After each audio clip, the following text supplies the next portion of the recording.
Olá, sejam bem-vindos ao Não Alimente Zumbis, eu sou a Nath e eu quero conversar com vocês sobre um novo documentário, ou eu poderia chamar de uma longa propaganda de 2 horas, né? Uma jogada belíssima de marketing sobre a SpaceX. Essa empresa espacial fundada pelo multimilionário, o homem mais rico do planeta, Elon Musk.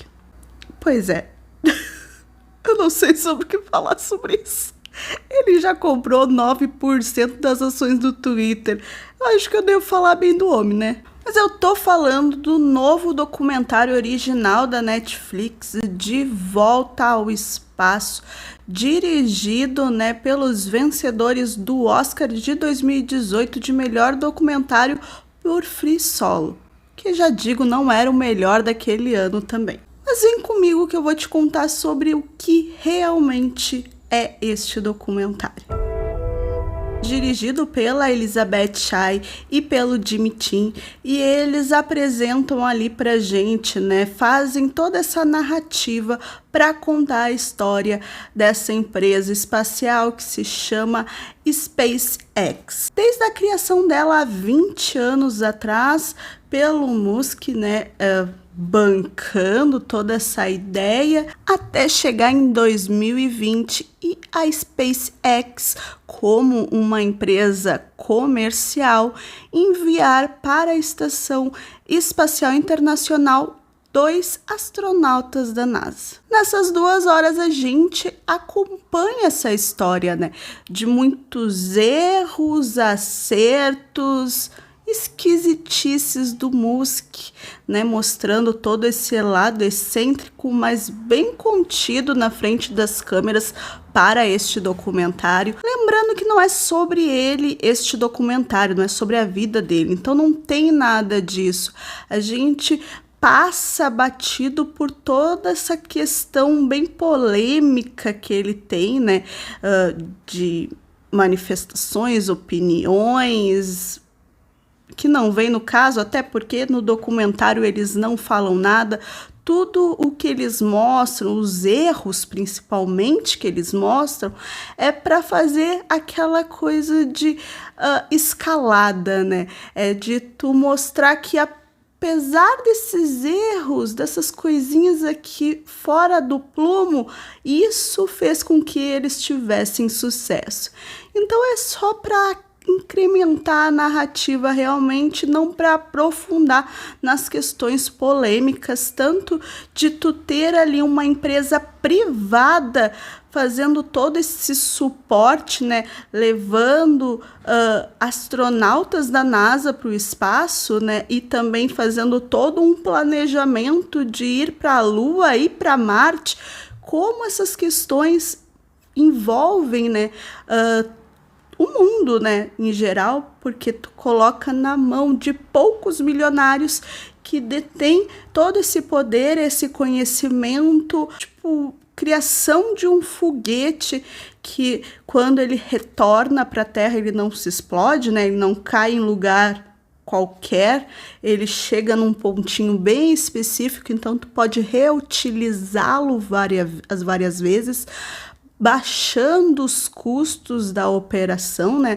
dessas viagens espaciais, desses envios de satélites para a órbita. Então tu tem muito disso na mão de poucas pessoas, só que eles deixam isso batido, toda essa questão ética. Mas quando ele vai e foca no Doug e no Bob, que são esses 2 astronautas que a gente acompanha nessa missão, a coisa melhora um pouco, entendeu? Porque a gente vê eles trabalhando, a família, quando eles, né, vão para a estação espacial, a gente vê eles lá no espaço fazendo trabalho, aquilo enche os olhos. Eu adoro ver o espaço, ver essas produções que a gente consegue visualizar como é lá em cima. E eles realmente são muito simpáticos, muito amáveis. A família, tanto o Doug quanto o Bob, eles se casaram com outras astronautas, então é uma relação bem interessante de acompanhar, mas o que eles poderiam focar tanto nisso, né, os diretores, para essa narrativa mais humanizada dos trabalhadores, ele acaba não usando tanto. E a gente acaba também daí não se envolvendo e não achando graça. Falta, entendeu? Falta isso. As partes legais são quando eles mostram as equipes ali, né? Os engenheiros, as pessoas que estão monitorando, fazendo aquilo acontecer. Para não dizer que eu tô falando que é tudo negativo, que não é legal, é bem legal acompanhar. Ele retoma algumas histórias, principalmente da questão da NASA com seus ônibus espaciais, porque em 2011 o projeto, né, de ônibus espaciais, que teve aí seus 39 anos, que fez mais de 135 missões, ele acabou sendo interrompido. E o que aconteceu? Os Estados Unidos não mandaram mais astronautas para o espaço, para a estação espacial? Não, mandaram, mas eles compravam assento, digamos assim, com os russos.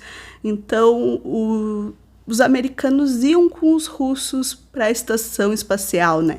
Isso não quer dizer que a NASA deixou de fazer toda a corrida espacial, deixou de fazer seus projetos, de mandar suas sondas pelo universo. Não, continua. É a empresa que domina isso, que paga isso. Porque o Musk, ele fez aquele investimento inicial, né, e tal, ele é o nome da SpaceX, mas quem atualmente realmente financia isso é a NASA. Apesar de mostrar essas situações do homem chegando à Lua em 69, mostra alguns desastres, infelizmente, principalmente da Colômbia em 2003, que gerou o final, né, das ações dos ônibus espaciais. Eles viram que era muito custo, né, era muito dinheiro que eles gastavam.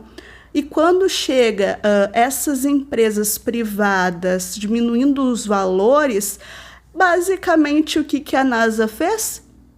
Terceirizou o serviço. É bacana tu aprender um pouco mais sobre como é a SpaceX, né? Como se formou, como que agora eles trabalham sempre na tentativa e erro. Eles até fazem um comparativo, porque a NASA sempre é muito papel, né? Muitos cálculos. A SpaceX faz muito o manual, tentativa e erro, fazendo, explodindo, consertando, criando as coisas. E trouxeram realmente novidades importantes no setor. Mas para mim não deixa de ser uma propaganda. Uma propaganda muito bonita, muito bem feita, sim, mas uma propaganda que não tem alma. Daí não me ganha. Mas recomendo que você assista, porque realmente é uma aula de empreendedorismo, não deixa de ser. E também ver o espaço, ver aquelas cenas é muito legal nos últimos 40 minutos.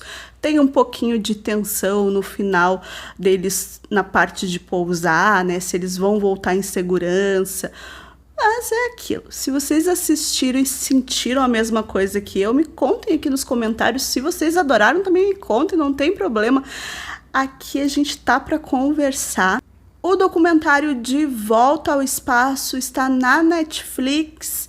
Não esqueça de deixar o seu like, ativar as notificações e até a próxima.